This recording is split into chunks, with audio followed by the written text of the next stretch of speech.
It's 150 years young. That's the First Baptist Church that we're talking about on today's Austin Faith Dialogue. Join us for this celebration.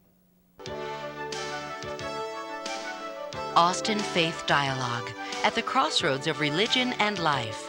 A series highlighting the cultural and social interactions between the worshiping and religious communities in and around the capital city. Austin Faith Dialogue is brought to you by the Austin Metropolitan Ministries in cooperation with KXAN. Join us now in Austin Faith Dialogue.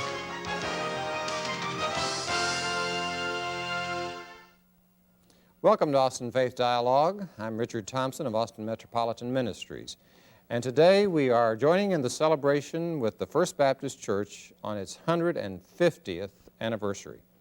This is a church of both historic and contemporary importance. And to help us appreciate that are our guests, Camille Miller, who is on the Board of Deacons, and Jack Goodman, who is on the 150th Anniversary Committee.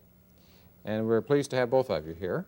Thank you, Richard. And I want you to help us feel the excitement. How are you feeling about that? Oh, it's very exciting. Our theme this year is Here for Life.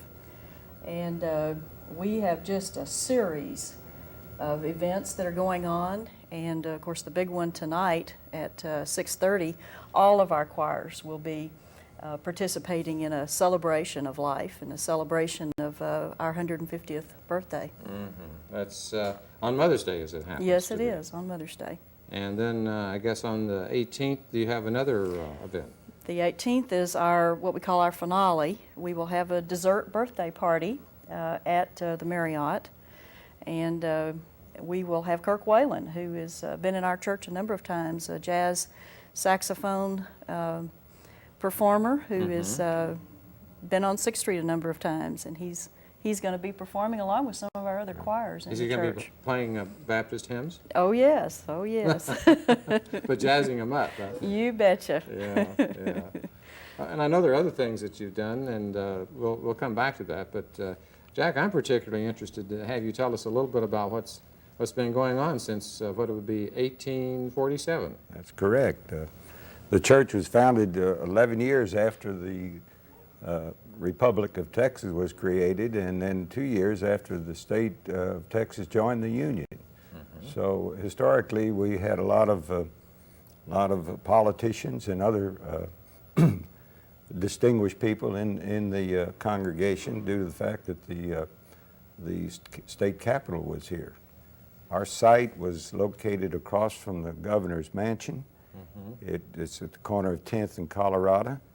And one of our distinguished members was General Sam Houston, who later became a senator. Okay, let's just so that we're not talking in the abstract, let's call up for a picture of the very first building that you had there. You say near the governor's mansion. That's correct. And this shot is a depiction of the church in about 1880 when it was added on and remodeled, and electric lights lamp outside the main entrance was installed, which was a great event at that time. Oh yeah. And is that the state capitol in the background? Sort of looks like that. Yes, it could well be. Yeah. Right. And then that gave way to this building here that we're seeing on the monitor. Yes, that is, the building was built in 1915, and we worshiped there for until 1970, when it was sold to the state of Texas for the acquisition of its property across from the mansion, and we relocated our new facility at that time on the old public school square at the corner of Trinity and 9th Street. And let's take a look at what that looks like today.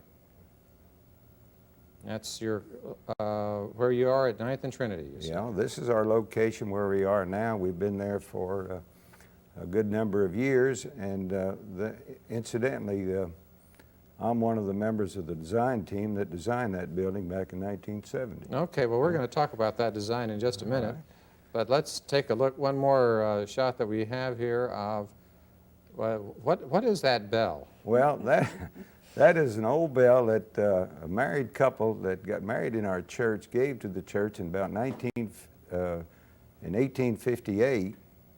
Wow. And the bell consistently was used to ring and announce the hour of the day each day, as well as to warn people of floods and dangers, good news and bad news, as well as the fact that it was said that the mayor of Austin would give $1 to the first man that rung the bell that it signified that there was a fire in the community. I see. All right. That's, I understand that's called the Baptist Bell. That's the Baptist Bell, and it's All in the right. current belfry of the church where Okay. we're located now. Well, we'll look for that. All right.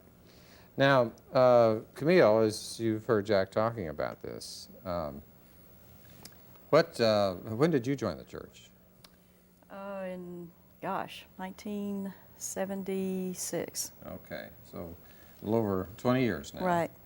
And has there been history going on since that time? There's been a lot of history. One of the pieces of history is the state Women's Missionary Union, the WMU, as most people refer to it, was actually created and formed and started in our church. And so in terms of the women's aspect of the Baptist life, our church has been a real leader in that area as well. As a matter of fact, it's very unusual for a woman to be deacon chair. Well, even to be a deacon. We have, how many women deacons About 20 now? women deacons About at 20 this time. women deacons right now in our church, Richard. And Helen Goodman, who Jack's wife, who was sick tonight and couldn't be here, was the first woman who was deacon chair. Well, now, is that unusual for Baptist churches to have women deacons? Yes, it is. I would say it is, Richard, because most Baptist churches have not even considered that position at this time, and yet we took that step back in the late 1970s, and we've never looked back. We think that it's important to recognize the value and the contribution of women in a congregation that's worshiping God. I see. And I think you also took some leadership as far as integration was concerned. Yes, even before the 1964 Civil Rights Act came into play, our church, through its minister, Dr. Madison Scott, who is still alive and will be preaching in our congregation soon, was instrumental in encouraging the city council to integrate all of the public facilities, restrooms and drinking fountains and restaurants in the city of Austin in about 1963. And then shortly after that, we reaffirmed our position as a church that was inclusive of everybody and didn't distinguish between gender, race, or any other I see. rationale as far as being a member of the congregation. Okay. Valmer Overton, who you'll get to meet soon, was one of the early members of our church, and he's been a faithful member and has served well as a deacon in our congregation. Right. We'll be having a chance to visit with Valmer in the second half of the show. But as we just kind of take one other look at the history of the pastors, I know that since you've been there most of that time, Browning Ware was there. Browning Ware's done just about everything Baptist to me and my family. I came to the church as a Methodist, and so Browning baptized me. My husband and I were married in the church by Browning. Browning baptized our daughter. He's been there 21 years and just retired this past year. And well known in the community for the column that he writes for the Austin American Statesman. Absolutely. It's called The Pilgrim. And after he retired, then you've recently brought on someone new. Tell us We who had that a is. search committee. Jack co-chaired the search committee. We had a male and a female chair of our search committee. And Roger Painter was the man who was called to be our pastor. He's young, well, 47-ish or so. That's young. And he has teenage children, and his wife's a very active professional. And our first event of celebrating our 150th was the installation of Roger Painter Oh, I see. in February of this year. All right. So that was an appropriate transition to make, wasn't Right. it? Yeah. And when they moved, I understand, from the location over on near the governor's mansion to where you are now, I understand there was a big procession there at that time. We reenacted the walk that we had in 1970 when we had a service at the old congregational location, and then picked up the Bible and the hymn books, and we marched over from that location to Ninth and Trinity, and had another dedicatory service there where we cut the ribbons and entered and had a worship service. You recreated that, in other Recreated that this year, again in did this year. Palm Sunday, as a On matter of Palm fact. Oh, really? And we had young people all the way to the 90s doing this. Incidentally, an interesting thing is that we have a net in our church that is at the chancel end of the Yes, church. inside there. Mhm. And that Sunday morning when we originally did the walkover, the sunlight hit on that net and the cross that's in front of it, and it was blood red from the reflections of the cathedral glass that's in the chancel end of the sanctuary, and it was really impressive and very meaningful to the congregation. Yeah, I've been in your church service and in your sanctuary, and I've wondered where that net came from. I mean, it's a large, compelling image. What's the Well, origin of that?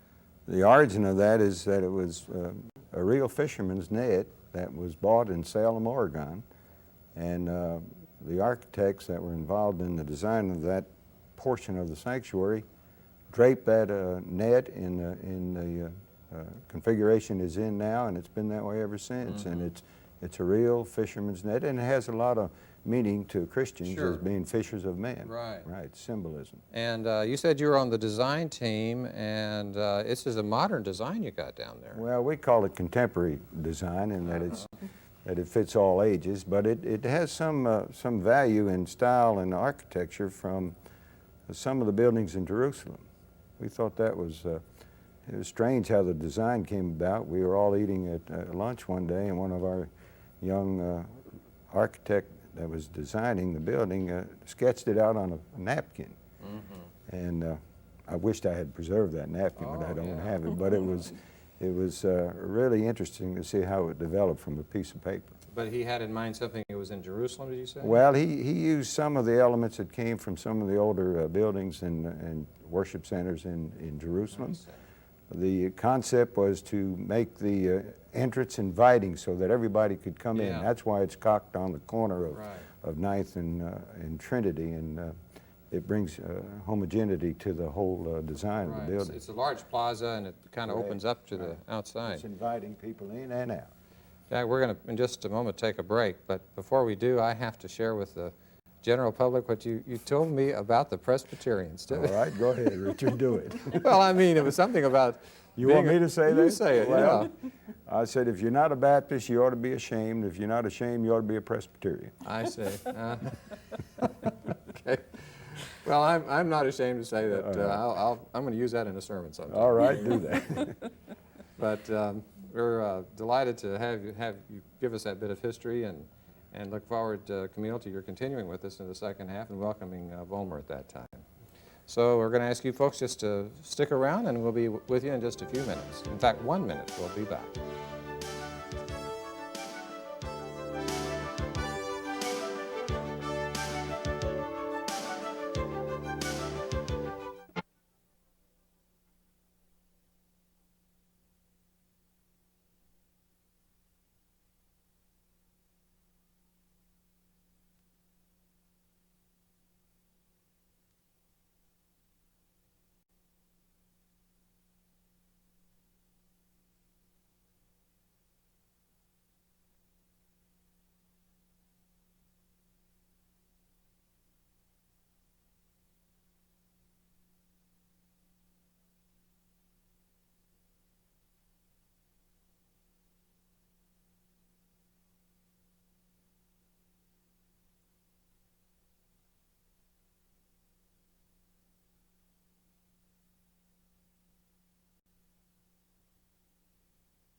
Back to Austin Faith Dialogue, where today we are entering into the celebration of the 150th anniversary of First Baptist Church.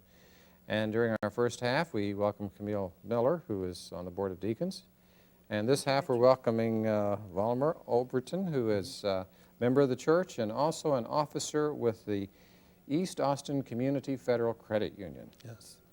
And it may seem a little strange to be introducing you, Volmer, as in this financial capacity, but I understand this is part of the church's 150th anniversary celebration. How does that fit in? Well, it fits in because it's part of the mission of the church to help people who are in need.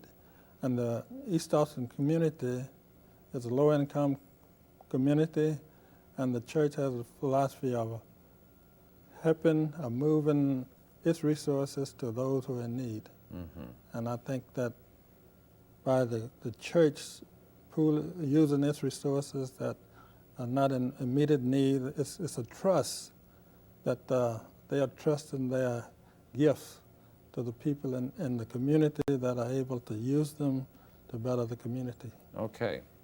And Camille, I think that we'd had a chance to talk once about how this means a deposit of some church funds there. Is that it? Well, yes, it does. This came out of discussions we had in our 150th birthday celebration committee when we were talking about what can we do to give back to the community. And the call to renewal when Jim Wallace was in town with Austin Metropolitan Ministries, the concern about the impact of welfare reform on Texas, and particularly Austin and East Austin. And so Valma and I were appointed to try to address this, and what we decided the best thing to do was to put at least $100,000 of dedicated, designated funds that are in our church now, that are just sitting in a bank, move them to the credit union so that they could be available to people in East Austin to hopefully new entrepreneurs that could help with folks who will need jobs as a result of the welfare reform initiative, the new welfare reform initiative, and then also just the issue of being able to get loans without having to go to loan sharks or people like that in East Austin. I see. All right. So it's the church using its funds. It has to put it in the bank somewhere, right? That's right. That's right. So it's putting it in your credit union to help in terms of the development of East Austin in various ways.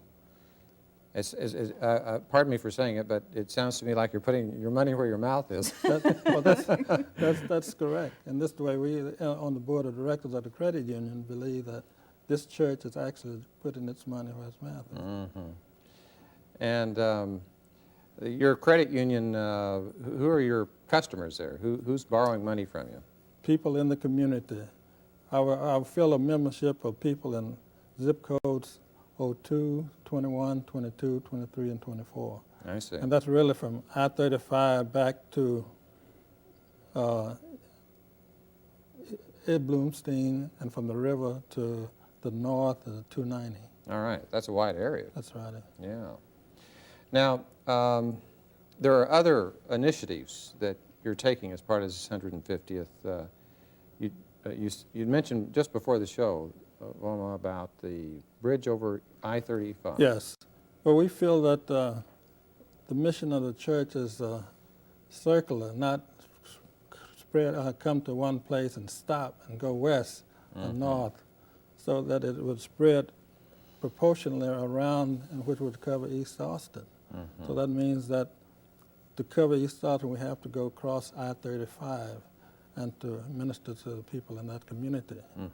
And part of that, so we're able to identify churches in our community that we will be able to assist or give some assistance to. Okay, and who are some of those other churches? We have identified two churches.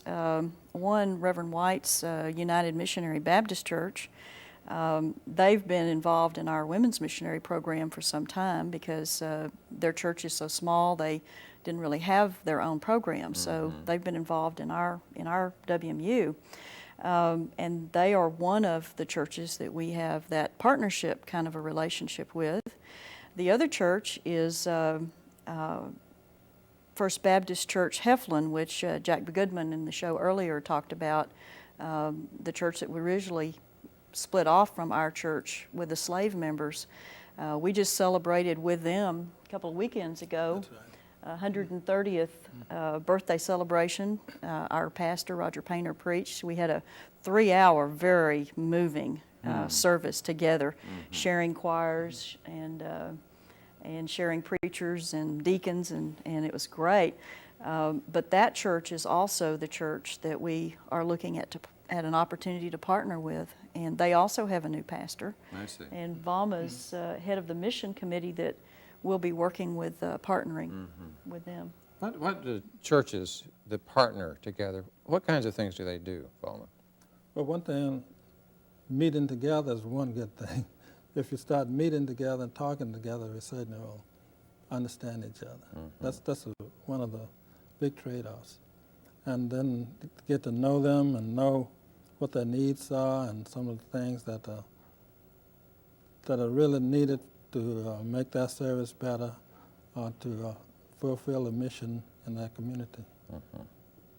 And can you see some other aspects to that? We've had some preliminary discussions, and it may seem like something simple, but it's something really important. And having athletic programs that we sponsor together, doing some mentoring, helping with job search. I headed up a few years ago in our church a job search committee when the economy was down, and there's always someone in every church that needs a job, and working together on things that we can help each other with. I think, Valma, we talked a little bit about sharing Sunday school material, Okay. having training sessions together. Valma, I understand you were an early leader in with the NAACP here in town, and that was about the only source of funds for a while for borrowing that people in East Austin might have. Can you give us a little history on that? Yes, well, the credit union had its humble beginning in 1969, and all East Austin communities, if they couldn't make loans from the bank, they would go down to 6th Street and make to the finance companies was charging an exorbitant amount of interest, and they just couldn't make it. And the idea was give them a chance, have a credit union, and the credit union's philosophy is people helping people. And from that beginning, we have moved to where we are today. So out of that, was that something connected to the NAACP, that Yes, origin? formerly it was the NAACP Federal Credit Union. I see. But then Okay. in order to attract more people and give more people an opportunity, we changed the name to East Austin Community Federal Credit Union. Okay. And So it's got some roots there, some Yes, it has. tradition of supporting the community. I think that one of the other things that I'd like to do is just take a little bit of a sense of your motto. And here to stay. Here for life. Here for life. Here in downtown Austin. Right. In other words, the downtown churches have oftentimes, in many communities around the nation, gone to the suburbs, out where the grass is greener, or where they have some grasses Right. to begin with. And you've decided not to do that. We have. We've decided to stay in downtown, and our motto is very thought-provoking, we hope, here for life, and the emphasis on life now and life hereafter. And so this new initiative in terms of our 150th birthday, in reaching across I-35, as Valma's talked about, being involved in the credit union. We honored the fire department. When Jack Goodman talked earlier about the bell that was Yes. used for the fire department, one of the things we did was honor the fire department by delivering, a couple of weekends ago, fresh baked bread to all the 35 fire stations in the city of Austin. And the fire chief, Robin Paulsgrove, came over on Sunday. We gave him a certificate and a loaf of bread. He made a very moving response in terms of this bread symbolizing the Bread of Life. And of course, This was the here, fire chief. This was the fire Wasn't chief. your minister, it was the fire chief. It was the fire chief. He preached a good sermon that Sunday. Yeah. We were real pleased, and it was very motivating too, from the point of view that here are the firefighters, like policemen and other public servants, that risk their lives for us, and it was a little thing to do, but it really meant a lot. We had people in our congregation talking about being a downtown church. Right. Of the 35 fire stations, there were only 2 stations that we did not have someone that lived in those particular geographic areas. Really? And those families in those areas delivered bread and other things to those firemen on that Saturday. Interesting connection with municipal life in that regard. Right. I have to say, too, that from a personal standpoint, one of the things that I enjoyed during my ministry at Central Presbyterian Church downtown was when we would get together. I think we did it for 5 years, that you would come from the Baptist church in one direction, and St. Mary's Catholic Church folks would come from another, and St. David's Episcopal Church from still a third, On Pentecost. and then the Presbyterians join you in the Federal Plaza Exactly. on Pentecost as a sign of unity of Christian life in the center of the city. Right, and plans are being made to do that again this year, as a matter of fact. Is that right? Well, Right. keep it up. I mean, I think it's lucky to have a public space like that that's so centrally located that people can come together and bear a common witness. And I have to, during the minute or two that we have left, go back and pick up something that I had meant to talk to Jack about earlier when we were discussing the history.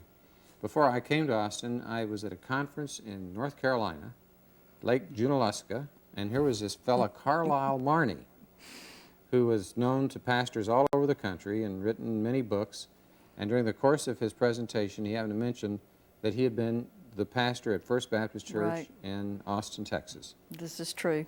And tell us just a little bit more about Marney, as you might know his influence. Well, that was before my time, but he was a legend. There are many members of our church that will remind various ones of us about this or that or the other sermon that Carlisle Marney, he was a very progressive person too. No. Plus, he had a program on TV that these things remain, and the whole community listened. Yes. Wasn't just Baptist, but wasn't just people of many Baptist. churches, and I think that was a good witness that continues to influence folks as the years go by. I'd like to thank you both for being here. Thank you Thank for you. inviting us, Richard. Overton, and wish you all just the very best in these days ahead. And on this Mother's Day, may people come at your service at 6:30 and enjoy that part of it. It's open to the public. And we're glad to have you folks with us today, and a happy Mother's Day to you as well. Be with us on our next episode of Austin Faith Dialogue, and peace be with you.